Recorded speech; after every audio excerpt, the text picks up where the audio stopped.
1 जनवरी 2026 से जो 8वें वेतन आयोग का समय शुरू हो रहा है, ऐसे में ना सिर्फ फिटमेंट फैक्टर हो या हमारे अन्य भत्तों की बात करें, बल्कि पेंशनर और फैमिली पेंशनर्स की वेलफेयर से जुड़ी एक बहुत बड़ी सुविधा में 8वें वेतन आयोग में बदलाव हो सकता है। अब ये बदलाव कौन सा है, इसके बारे में आज के इस वीडियो में बात करेंगे। इसी के साथ अगर मैं आज के इस वीडियो के टॉपिक की बात करूं तो देखिए 8 सीपीसी में एमएसपी की क्या हालत रहने वाली है। इसी के साथ डीए बकाया सरकार ने देखिए कर्मचारी और पेंशनर्स के लंबित बकाया का भुगतान कर दिया है। इससे जुड़ी हुई कुछ जानकारी। 2019 में नेशनल इंक्रीमेंट 8 सीपीसी अफवाह है या सही है। डीएससी में 15 साल सर्विस और डीए मर्स को लेकर कुछ जानकारी जो है आज के इस वीडियो में लेकर आई हूं। तो मैं हूं रीना सुथार और स्वागत है आप सभी का मेरे इस चैनल। तो चलिए इसी के साथ आज के इस वीडियो की शुरुआत करते हैं। सबसे पहले देखिए बात करते हैं 8 पे कमीशन में सीजीएचएस या हमारी बात करें अगर ईसीएचएस के बारे में। देखिए केंद्र के जो कर्मचारी हैं, जो पेंशनर्स हैं, उनको मेडिकल की जो सुविधा मिलती है रिटायरमेंट के बाद, कुछ हमारे जो ईसीएचएस का जिस तरीके से मामला है उसी तरीके का ये सीजीएचएस कार्ड का मामला है। अब अगर मैं यहाँ पर बात करूं तो देखिए लाखों पेंशनर्स और फैमिली पेंशनर्स इस सीजीएचएस कार्ड का जो है फायदा ले रहे हैं। ऐसे में अब मीडिया रिपोर्ट्स की अगर माने तो 8वें वेतन आयोग में पे मैट्रिक्स की बात करें, फिटमेंट फैक्टर की बात करें या पुराने पेंशनर्स को 8वें वेतन आयोग में कितना लाभ होगा, कितना नुकसान होगा, इसकी बात को अगर साइड में भी रख ले तो यहाँ पर देखिए मेडिकल साइड से अगर कहीं झटका ना लगे तो ये बहुत ही बड़ी गनीमत होगी। और ऐसा मैं इसलिए कह रही हूँ क्योंकि देखिए जैसे कि मैंने अभी कहा कि अगर मीडिया रिपोर्ट्स की माने तो इस 8वें वेतन आयोग में सीजीएचएस को लेकर कुछ बदलाव हो सकता है। सीजीएचएस के कार्ड के बदले कोई नया इंश्योरेंस जो है केंद्र सरकार ला सकती है। अब यहाँ पर देखिए 5वां वेतन आयोग, 6ठा वेतन आयोग या 7वें वेतन आयोग में भी इस सुविधा को बदलने की, इसको बेहतर करने की मांग जो है वो रखी जा चुकी है। इसी के साथ अब ऐसे वक्त में जहां पर हम ये खबरें सुन रहे हैं मीडिया रिपोर्ट्स के माध्यम से कि जो 8वें वेतन आयोग की कमेटी है उसमें जो भर्ती वगैरह है उसकी प्रक्रिया शुरू हो चुकी है, लेकिन इसी के साथ यहाँ पर देखिए अगर ईसीएचएस को लेकर भी कुछ बदलाव होता है तो उम्मीद करते हैं कि ये बदलाव कुछ अच्छा होगा। अब इस रिपोर्ट में ये कहा गया है कि देखिए जो इससे पहले भी ये मांग की जा चुकी है केंद्र सरकार से। अब ऐसे वक्त में जहां टर्म ऑफ रेफरेंस जो है वो केंद्र सरकार को सौंपे जा चुके हैं। अब ये टर्म ऑफ रेफरेंस कौन कौन से हैं इसको लेकर आधिकारिक घोषणा जरूर से होगी, लेकिन ये सभी तक इसकी सुविधा नहीं पहुंच रही है। चाहे रेलवे विभाग की बात करें या अन्य विभागों की बात करें, केंद्र सरकार के जो सीजीएचएस कार्ड के तहत आते हैं, हमारे डिफेंस की अगर बात करूं तो हमारे पास ईसीएचएस का कार्ड है, लेकिन ऐसे में बहुत पेंशनर्स ऐसे हैं या फैमिली पेंशनर्स ऐसे हैं जो इस कार्ड का पैसा तो दे रहे हैं लेकिन इनका लाभ इनको नहीं मिल रहा है। अब इन्हीं सारी परेशानियों को देखते हुए ये मांग की जा रही है कि इसमें बेहतर से बेहतर बदलाव करिए ताकि पेंशनर और फैमिली पेंशनर्स को फायदा हो। अब उम्मीद करते हैं कि ये बदलाव जो है ये अच्छे होंगे, ना कि पेंशनर और फैमिली पेंशनर्स को परेशानी देने वाले होंगे। अब आने वाले दिनों में ये सारी चीजें जो है ये क्लियर हो जाएगी, क्योंकि कल के ही एक रिपोर्ट में हमने देखा था कि ये 8वां वेतन आयोग जो है वो 200 दिन के अंदर अंदर अपना समय जो है पूरा करके ये सारी सिफारिशें वगैरह जो है ये लागू कर दी जाएगी। तो उम्मीद करते हैं कि जल्दी से जल्दी 8वां वेतन आयोग हमें देखने के लिए मिलेगा और वो बेहतर से बेहतर होगा। चलिए इसी के साथ अगली खबर की तरफ आगे बढ़ते हैं। एक वेटरन्स यहाँ पूछ रहे थे कि मैम एमएसपी का क्या होगा। अब यहाँ पर देखिए माननीय सुप्रीम कोर्ट में एमएसपी का जो केस था वो अभी खारिज हो गया है। इसके बारे में आप सब जानते ही हैं, विस्तार से हमने इसके बारे में बात की है। तो नेक्स्ट डेट की तो हम बात इसके लिए कर ही नहीं सकते, क्योंकि अब एमएसपी का जो मामला है वो केंद्र सरकार के पास है। क्योंकि यहाँ पर देखिए एमएसपी जो है वो सिर्फ पेंशनर की या फैमिली पेंशनर्स का मुद्दा नहीं बन गया, यहाँ जो करोड़ों कर्मचारी है हमारे डिफेंस के, उसका भी मुद्दा यहाँ पर जो साथ में है।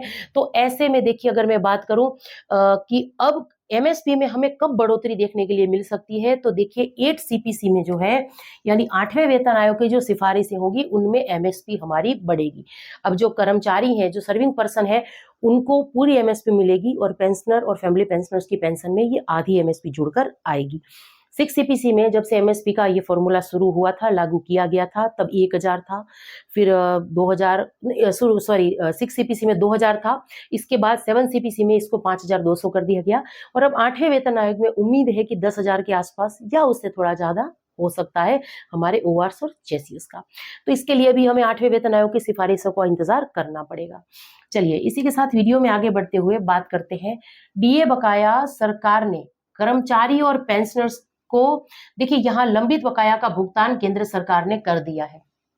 1 जनवरी 2025 से हमारी महंगाई भत्तों में सिर्फ और सिर्फ 2% की बढ़ोतरी हुई है। अब इसको लेकर देखिए पेंशनर और कर्मचारी वर्ग में भी नाराजगी देखी जा रही है। कई ऐसे फनी कमेंट्स आते हैं जहां पेंशनर ये कह रहे हैं, जब हम इस डीए एरियर की जानकारी देते हैं तो वहां पर ऐसे कमेंट करते हैं कि मैम ये जब पैसा हमारे पास आएगा तो इससे मैं कोई जमीन खरीद लूंगा, या इस तरीके से फनी कमेंट भी कर रहे हैं। देखिए आप सब लोगों की नाराजगी हम समझ पा रहे हैं, लेकिन यहाँ पर देखिए हमारा काम है अपने वीडियो के माध्यम से आप सब लोगों तक जानकारी पहुंचाना। एसबीआई हो या दूसरी अन्य बैंकों ने जो ये एरियर है उसका भुगतान शुरू कर दिया था डीएडीआर का, जिनकी पेंशन सीधे बैंक से आ रही है उनको एरियर मिलना शुरू हो गया था। अब उसकी जानकारी हमने वीडियो के माध्यम से दे दी थी। अब इन चीजों के पीछे उद्देश्य ये होता है कि जिनको भी एरियर नहीं मिला, अगर काफी समय तक 10 दिन तक 15 दिन तक नहीं मिलता है तो इसको लेकर वो समय रहते हुए कार्रवाई कर सके। अब ऐसा ही मामला स्पर्श का है। स्पर्श से भी 1-2 दिन में जो ये एरियर है ये क्रेडिट होना शुरू हो जाएगा। लेकिन इसी के साथ एक चीज यहाँ पर और याद दिलाऊं कि ऐसा हम किस लिए कह रहे थे, एक और मीडिया रिपोर्ट्स थी जिसमें ये कहा गया था कि क्योंकि इस बार थोड़ा ये लेट हुआ था, अनाउंसमेंट वगैरह डीआर का लेटर लेट आया था, तो इसको लेकर जल्दी से कार्रवाई हुई है, यानी कि ये महंगाई भत्तों का जो एरियर बन रहा है इसका भुगतान केंद्र सरकार ने थोड़ा जल्दी कर दिया है। तो इसलिए हमने ये वीडियो के माध्यम से शेयर किया था। इसी के साथ स्पर्श से जिनकी पेंशन आ रही है उनको भी 1-2 दिन में ये एरियर मिल जाएगा। लेकिन एक बहुत ही जरूरी जानकारी यहाँ पर मैं ये देना चाहूंगी, खास तौर पर ओल्ड जो पेंशनर्स हैं या फैमिली पेंशनर्स हैं उनके लिए, हर महीने अपनी पेंशन स्लिप जो है उसको स्पर्श से डाउनलोड करा के रखिए। कई बार ये देखा गया है कि बेसिक गलत लग जाती है या डीआर का एरियर जो है वो गलत लग जाता है, यानी सही पेंशन नहीं आती है। तो ये चीज जरूर से अपनाइए। और इसी के साथ लाइफ सर्टिफिकेट की ड्यू डेट कब की है ये इसकी भी जानकारी आपको पेंशन स्लिप से मिल जाएगी। 1-2 दिन में ये पेंशन स्लिप जो है ये स्पर्श की साइट पर अपलोड कर दी जाएगी, तो उसको डाउनलोड करके रख लीजिएगा। चलिए इसी के साथ अगले कमेंट की तरफ आगे बढ़ते हैं, जो है नेशनल इंक्रीमेंट को लेकर। देखिए एक वेटरन्स लिख रहे हैं 2019 में रिटायर होके आए हैं तो नेशनल इंक्रीमेंट मिलेगा या नहीं मिलेगा। 30 जून या 31 दिसंबर को रिटायर होकर आए हैं तो आपको जरूर से एक इंक्रीमेंट का लाभ मिलेगा, लेकिन इसी के साथ कोई भी एरियर नहीं मिलने वाला है।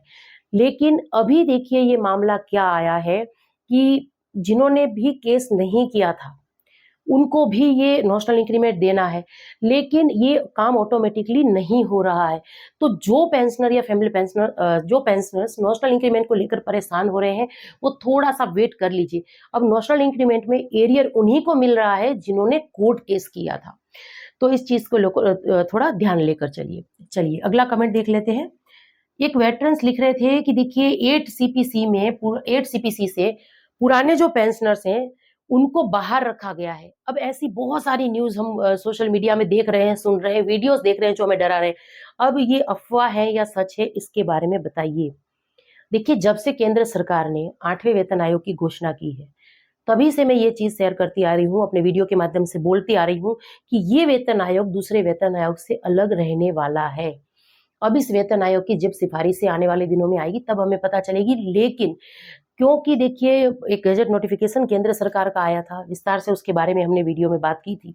अगर किसी ने वो वीडियो नहीं देखा है तो मेरे चैनल पर जाकर देख सकते हैं।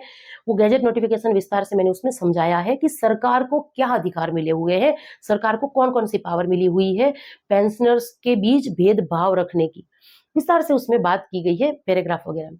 तो इसमें देखिए ये हो सकता है कि जो पुराने पेंशनर्स हैं उनके लिए अलग फिटमेंट फैक्टर, और जो 2026 1 जनवरी 2026 के बाद जो पेंशनर्स आएंगे उनके लिए अलग फिटमेंट फैक्टर, कुछ इस तरीके का फॉर्मूला हो सकता है। या ये भी हो सकता है कि फिटमेंट फैक्टर की बजाय कुछ जो डॉक्टर एक्वेट फॉर्मूला जिसको बोल रहे हैं, अलग फॉर्मूले से हर साल हमारी पेंशन में थोड़ी थोड़ी बढ़ोतरी होगी। लेकिन ये सारी चीजें तभी क्लियर होंगी जब इसकी सिफारिशें हमारे सामने आएगी।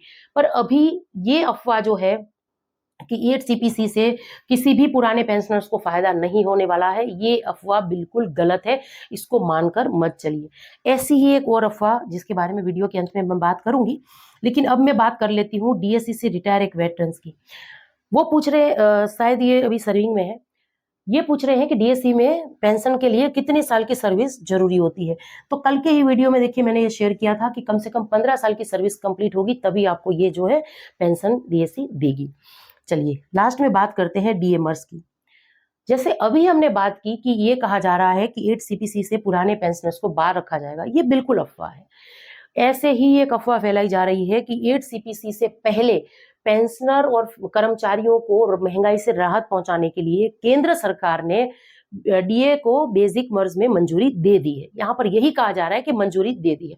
अब जाहिर सी बात है कि अगर आप ये सोशल मीडिया के माध्यम से ये खबरें सुनेंगे कि मंजूरी मिल गई है, तो आप सब लोगों को भी लगेगा कि हाँ सही है, गलत है। लेकिन इस पे विस्तार से मैंने इसीलिए वीडियो बनाया था क्योंकि देखिए अभी 8 सीपीसी का काम चालू है और ऐसे में डीए मर्ज का केंद्र सरकार का कोई भी इरादा नहीं है। कुछ दिनों पहले संसद में जब केंद्र सरकार से डीए मर्ज को लेकर सवाल पूछा गया था, तो केंद्र सरकार ने इसके लिए साफ साफ मना किया था।